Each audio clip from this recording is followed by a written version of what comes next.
नमस्कार। आज हम भारतीय राष्ट्रीय कांग्रेस के इतिहास के कुछ शुरुआती दिलचस्प पन्नों को देख रहे हैं। जी। हमारे पास भारतीय राष्ट्रीय कांग्रेस का इतिहास किताब के कुछ अंश हैं और कोशिश ये रहेगी कि हम समझें कि कांग्रेस का जन्म कैसे हुआ, शुरू में कौन लोग थे, क्या हुआ। बिल्कुल। और शुरुआत होती है 1885 से। एक रिटायर्ड ब्रिटिश सिविल सर्वेंट थे, एओ ह्यूम।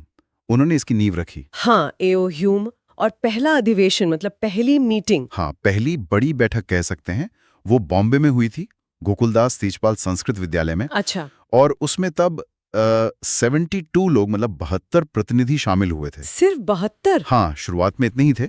और पहले अध्यक्ष बने व्योमेश चंद्र बैनर्जी, डब्ल्यूसी बैनर्जी। डब्ल्यूसी बैनर्जी। ठीक है। दिलचस्प बात यह है कि इसका नाम शुरू में कांग्रेस नहीं था। ओह, तो क्या था? पहले सोचा गया था भारतीय राष्ट्रीय संघ, हम्म। Indian national union. तो फिर ये कांग्रेस कैसे बना? ये सुझाव कहते हैं दादा भाई नौरोजी ने दिया था, कांग्रेस नाम, शायद अमेरिकी कांग्रेस से प्रेरित होकर। अच्छा, दादा भाई नौरोजी। और क्या इसे मतलब शुरू से ही गंभीरता से लिया गया था? ब्रिटिश हुकूमत का क्या रवैया था? देखिए, जो उस वक्त वाइसराय थे लॉर्ड डफरिन, उन्होंने तो इसे शुरू में मजाक में उड़ाया था। कहा कि ये सूक्ष्म अल्पसंख्यकों का संगठन है, माइक्रोस्कोपिक माइनॉरिटी। अच्छा, मतलब इसे कम आंका जा रहा था। हाँ, एक तरह से नजरअंदाज करने की कोशिश थी। शायद थोड़ी चिंता भी थी, पर दिखाने की कोशिश थी कि ये कोई बड़ी चीज नहीं है। लेकिन संगठन तो बढ़ता गया। अगले ही साल 1886 में कलकत्ता में अधिवेशन हुआ। जी हाँ, और अध्यक्ष बने दादा भाई नौरोजी खुद। और फिर जो नेतृत्व में विविधता दिखनी शुरू हुई, वो काफी मतलब ध्यान देने वाली बात है। बिल्कुल, बहुत महत्वपूर्ण है ये।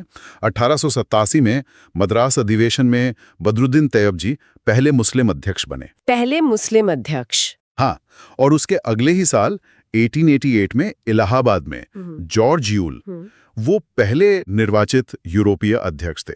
यूरोपीय अध्यक्ष? जी। तो ये दिखाता है कि कांग्रेस शुरू से ही मतलब एक कोशिश करी थी कि वो सिर्फ एक इलाके या एक धर्म की पार्टी न लगे, एक अखिल भारतीय पहचान बनाने की कोशिश। हाँ, ये समावेशी होने का प्रयास दिखता है। और ये सिलसिला जारी रहा। महिलाओं की भूमिका कब आई? महिलाओं की भूमिका आई पर थोड़ा बाद में। 1917 में एनी बेसेंट अध्यक्ष बनी। Annie Besant? वो तो आयरिश थी शायद। हाँ, आयरिश मूल की थी।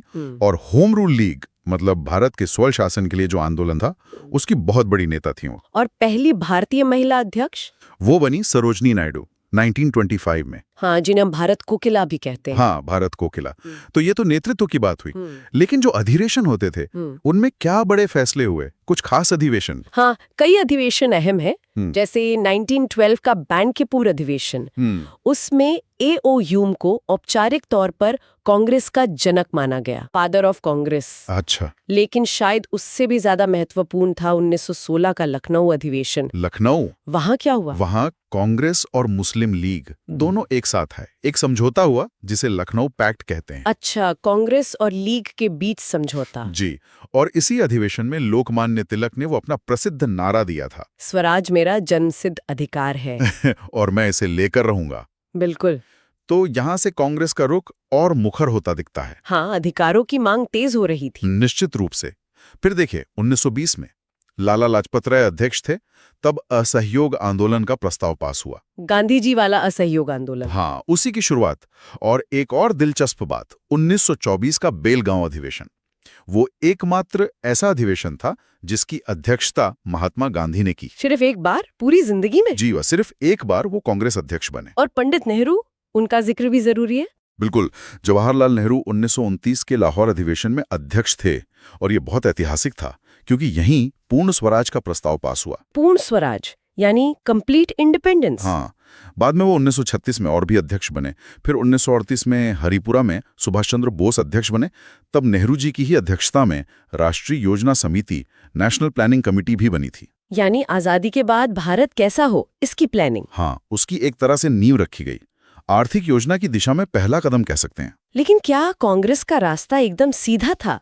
कोई विरोध नहीं हुआ? नहीं, विरोध तो था ही, जैसे हमने डफरिन की बात की। फिर 1888 में सर सैयद अहमद खान ने कांग्रेस के विरोध में एक संस्था बनाई, यूनाइटेड इंडियन पेट्रियाटिक एसोसिएशन। अच्छा। और तो और लॉर्ड कर्जन ने तो 1900 में भविष्यवाणी कर दी थी कि कांग्रेस लड़खड़ा रही है और गिरने वाली है। लेकिन ऐसा हुआ तो नहीं। 11 में कलकत्ता अधिवेशन में पहली बार जनगणमन गाया गया। रविंद्रनाथ टैगोर का लिखा हुआ। जी, और जब भारत आजाद हुआ 1947 में, तब अध्यक्ष थे जेबी कृपलानी। और सबसे लंबे समय तक कौन अध्यक्ष रहा? वो थे मौलाना अबुल कलाम आजाद, 1940 से 1946 तक। काफी लंबा कार्यकाल था वो। तो कुल मिलाकर देखें तो 72 लोगों की एक छोटी सी बैठक से शुरू होकर कांग्रेस धीरे धीरे भारत की आजादी की लड़ाई का सबसे बड़ा मंच बन गई। सही कहा। इसमें हर तरह के लोग जुड़े। ब्रिटिश संस्थापक थे, पारसी थे, मुस्लिम, यूरोपीय, महिला हैं, अलग अलग सोच के लोग आए। और स्वराज, असहयोग, पूर्ण स्वराज जैसे बड़े विचार यहीं से निकले। वाकई एक बहुत लंबा और उतार चढ़ाव भरा सफर रहा है ये।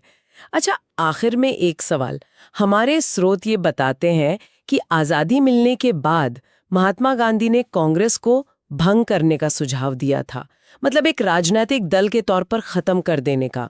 हाँ, ये बात आती है। तो कांग्रेस के इस शुरुआती सफर को, उसके विकास को देखते हुए ये सोचने वाली बात है कि गांधी जी ने ऐसा क्यों सोचा होगा, क्या कारण रहे होंगे। ये विचार करने वाला बिंदु है कि आजादी के बाद वो इसे क्यों नहीं जारी रखना चाहते थे।